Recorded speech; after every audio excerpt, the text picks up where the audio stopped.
So I'm the resiliency program coordinator. The resiliency in the Oregon National Guard, all the guards, is part of the CSF2 program from the Army, Comprehensive Soldier Family Fitness. And this is built on a strengths-based program from the University of Pennsylvania.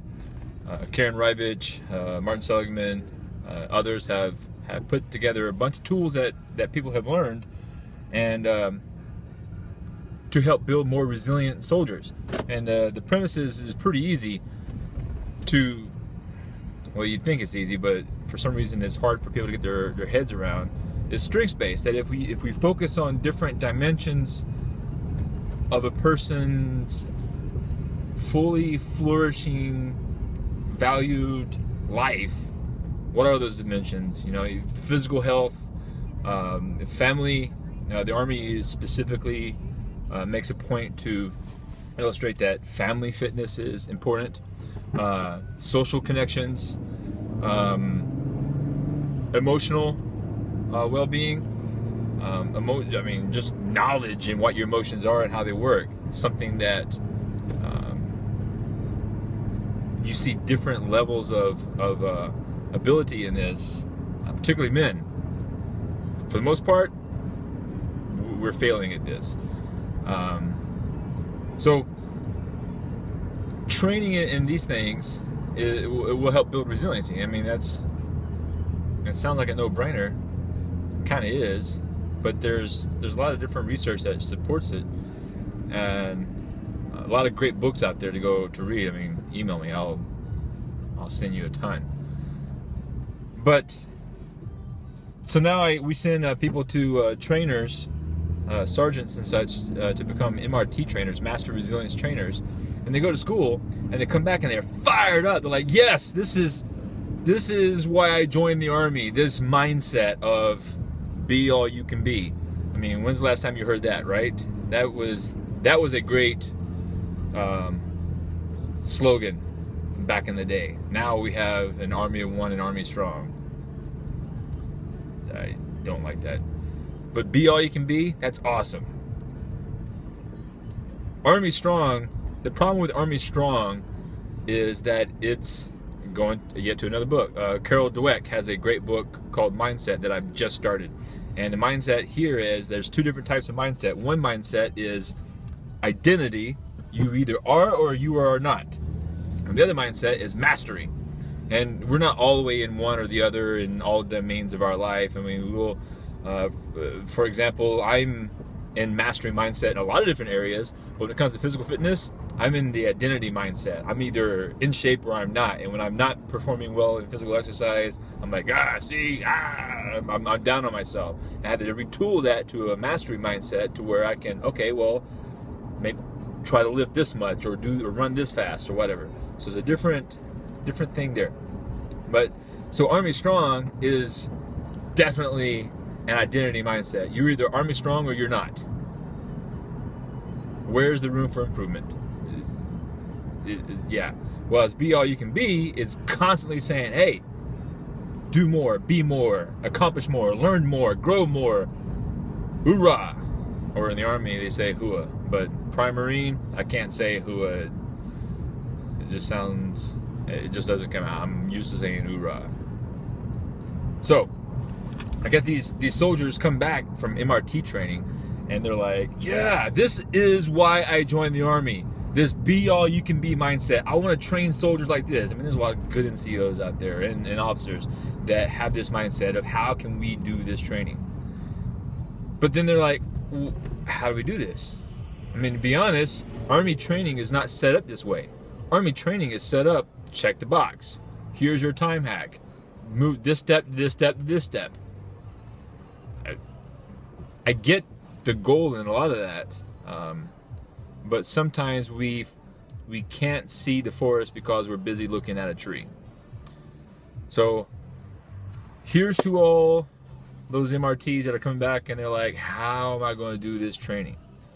I want to change the soldiers. I want to change the world, you know. Amen. Well, don't do PowerPoints. What? I know. in the digital training management system, DTMS, there are the 12, soon to be 14 mandatory tasks that we have to train our soldiers in. These are different resiliency skills, like the good stuff, put in perspective, energy management, goal setting, all these good things. Absolutely, these are mandatory tasks. We have to do these, but we got to do every one once every 2 years. You are not going to change the world doing a training once every 2 years. We did goal setting. We're good until 2017. That is not going to do anything, all right? Not at all. And besides, the campaign plan for the resiliency campaign, R2, readiness and resilience, the campaign plan itself states that these mandatory trainings are not the main focus. The only reason we do the mandatory, well, I shouldn't say that only, but the main reason, one, that we do the mandatory trainings is that we are tracking that this is happening at units around the Army. That everybody's on the same page. That when I say, all right, it's like we're like jazz musicians on a stage. That when I say, okay, key of E flat, 4/4 time, bass, give me the walking bass line, trumpet, come in, blah blah blah. We got a common language that we can talk about. So when we're training soldiers on, for example, shooting, BRM, basic rifle techniques, I can say sight alignment. Everybody in the Army and the Marine Corps knows what sight alignment is.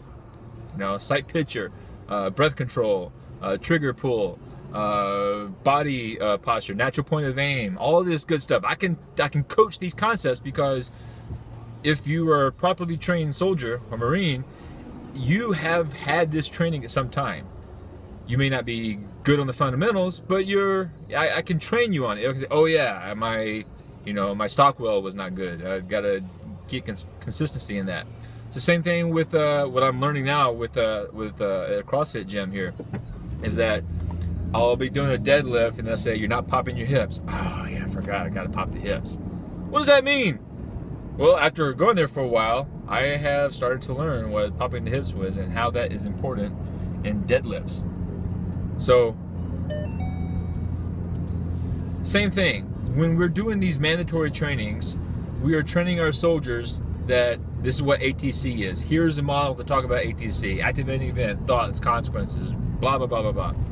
And they're like, oh, yeah, I see what was going on there. I went off the deep end. I was assuming this, critical questions. We can use these tools. These tools every 2 years are refreshers. However, that is, again, I'm going to state this again, that is not the main focus. The main focus is to train. The reason why we're spending so much time and effort in doing all of this is that we can change the Guard, that we change the Army. We can build a culture of a resilient culture in the military.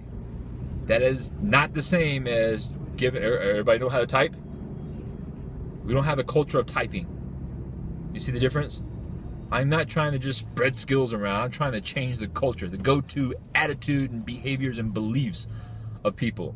That takes time. How do you do that? Not by death by PowerPoint. Not twice or once every 2 years. You do that through little interactions every waking moment. That's how you do it. So here's an example. One of the things that changed my life was in 1989. I believe it was August or September or October. I don't know. I was at boot camp in Parris Island, Marine Corps, from August until January. Yeah, stress fractures, shin splints, all kinds of weird stuff. It hurt. But while I was in boot camp, our gunnery sergeant, short, 5'1" gunnery sergeant, stocky like a bulldog, you know, he came through and he was talking like this. I mean, they all kind of talk like this, right? You understand what I'm saying? So he came in and he only spent 3 minutes with us, but those 3 minutes were huge. That was a watershed moment for me. I got it right there, and that has stuck with me ever since. And here's what he said. All right, Marines. I don't even think he called us Marines, actually. We weren't Marines yet. But he said, all right, I'm not going to talk like him because it hurts. If I come up and tell you, hey, the boss wants to see you in his room, in his office, or let me start over. The boss wants to see you in his office. How are you feeling right now? Bam, how are you feeling? Are you like nervous? Ah, what do I do? Or excited or whatever? He said, 1, if your first feelings are, oh my gosh, I'm in trouble, what did I do? He said, you're wrong. Stop it. He said, you're having it because 1 of 2 reasons. 1, you did something, you're guilty. And he said, if that's the case, stop it. Don't do that anymore. Bad Marine. He said, you got no reason to be feeling that way. He said, but if you haven't done anything, you should be thinking, he's calling me into the office to congratulate me, to pat me on the back, to say, attaboy, or whatever. That's why I'm being called into the office. So the point behind that was, what are your assumptions? And why are you assuming what you're assuming? 3 minutes. There was no PowerPoints. He walked in, eyeballs, snap. We were like, what was going on? He just talked to us. He was the company gunny. He came in and talked to us for 3 minutes. That little bit right there was huge. That right there had way more of an impact by his demeanor, the way he talked to us, and that the example that he gave was salient for us at the time. That had much more of an impact than an hour-long death by PowerPoint. Next slide, click, this bullet point here. No. So people ask me, how can we do resiliency training? I'm like, you do it every doggone day. What values are you supporting by your interactions with your fellow soldiers? Okay, you're sitting there, I'm gonna go. That's weird. Person comes to a 4-way stop sign and then gets out of the car. Weird. So, that's, again, energy management. How can you train energy management? Get out of the mindset that we had to have a formalized classroom environment. Yes, those are important. I'm a nerd. I'm all about classroom environments. But it's also, how do you talk to the person in the mailroom? How do you talk to the person at the coffee shop? How do you do this? All of our interactions are supporting values. What are those values that we are supporting? That is resilience training.